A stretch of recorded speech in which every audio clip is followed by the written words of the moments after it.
We should not be talking about the domestic realm when everything is so up in arms. We're in the middle of a presidential election. We're in the middle of people call it a national awakening on racial issues.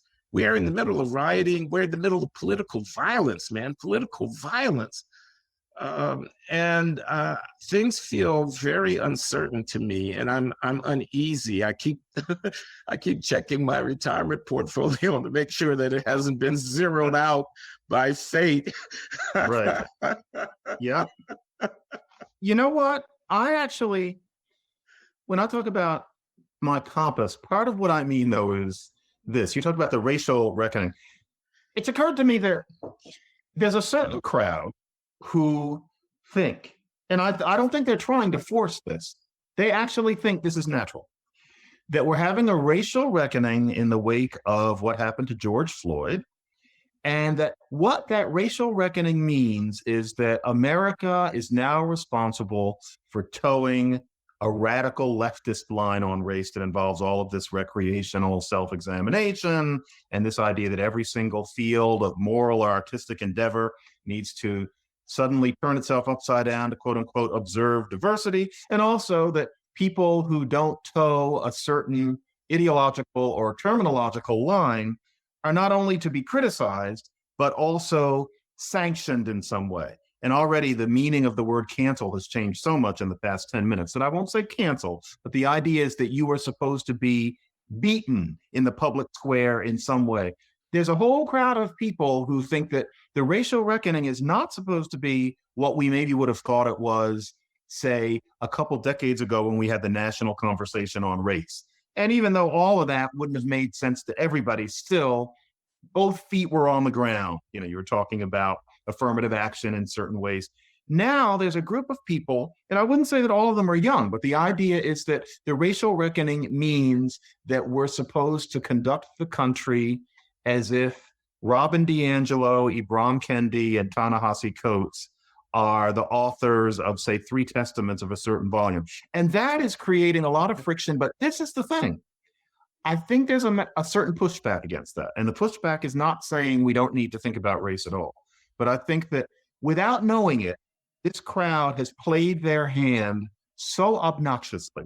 And they didn't know it. They really do think that their way is the only way of looking at things. But I think that, frankly, the rest of us being pushed into that corner, I think a significant number of people are saying, no, this is not what we need to do. And I'm beginning to enjoy seeing signs of that. Do you know what I mean? Well, hold on. I'm going to make sure I'm following you.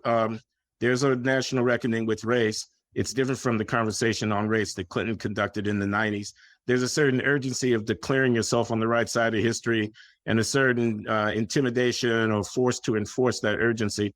But then there's a pushback against that, which you're hardened to see. Is that what you're saying? Yeah, I don't feel like those people are going to take over. I was worried about that, say, 6 weeks ago. But I think I'm noticing that with normal people, there's a point at which people are beginning to be emboldened to say, well, say, no. For example, give me an example of what you're talking about. Trader Joe's. And so, for example, somebody started a petition against Trader Joe's because they have this little joke of naming some of their products, say Trader Jose, if it's some taco sauce, or Thai Joe, if it's some Thai food. I never saw that one, but a person of this woke contingent started a petition, which got an impressive number of signatures saying that Trader Joe's needs to stop that because it's racist. Well, you know, most people wouldn't consider that little joke to be offensive to anybody, including people who the joke was on. You know, many Latinos then said, we never thought there was anything wrong with Trader Jose. If anything, we felt kind of acknowledged. And so Trader Joe's started to say, okay. And then there was a bit of a pushback. And then they reversed it. They said, no, we're going to keep the products. And it's not just that, but I'm seeing a bunch of little things and some slightly bigger things where I'm beginning to see that a critical mass of people just may say, yes, we're going to have a reckoning on race, but we're not going to have Star Chamber, Stalinist show trials and the things that these other people seem to genuinely think is progress. Okay, so my response to that would be, okay, we're seeing some pushback because there's absurdity in excess. But the main thrust is very much deeply embedded in this politically correct narrative about anti-racism. And I give the sports arena, the athletes, as an example of that. The NBA that didn't play games, they boycotted. Some of the things that were said around that, like the country doesn't deserve our talent, is almost what the athletes were saying. We shouldn't have to perform like monkeys for these people who are not, who nevertheless will not affirm the value of Black life. I mean, it's pretty extraordinary, isn't it? Because Black Lives Matter is not exactly, the Salvation Army or the Red Cross or something like that. It's political. It's got a sharp-edged, whether you like them or love them, they definitely have content. They're coming from a particular ideological, philosophical posture. It's political. It's on the left. It's Black nationalist in a certain kind of.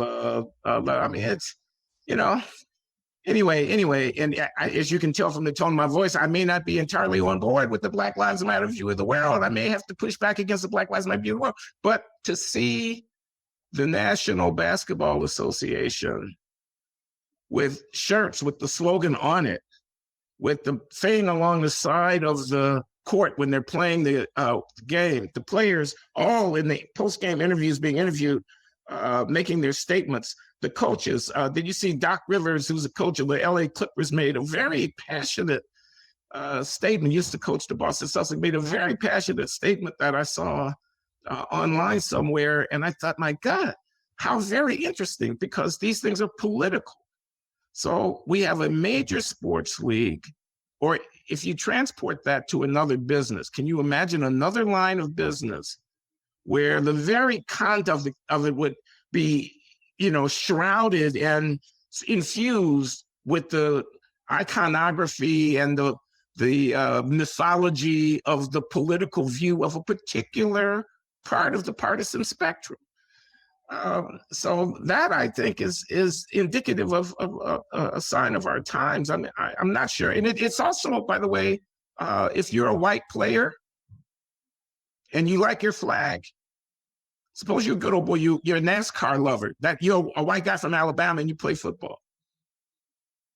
Are you going to say anything to the contrary of what these guys are saying, man? No. You have your head handed to you on a platter. Yeah, you're right, and you're making me clarify what I mean.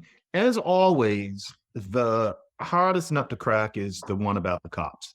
That is always the center of our racial tensions, whether people say it or not, and it's been that way in particular since the early 1960s, if not before.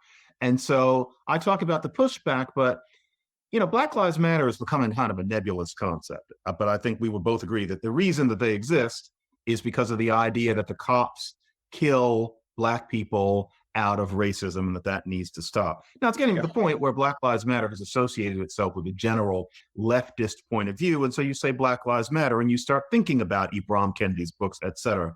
But those athletes are responding to things like what happened in Kenosha. They're thinking about George Floyd. They're thinking about men like them who get shot by the cops, and the idea that the cops shoot men like them but would not kill their white equivalents. Now, you and I have talked about how that is a very debatable proposition, and that's putting it politely. I don't think either one of us believe that the evidence suggests that the cops kill out of even subconscious racial animus.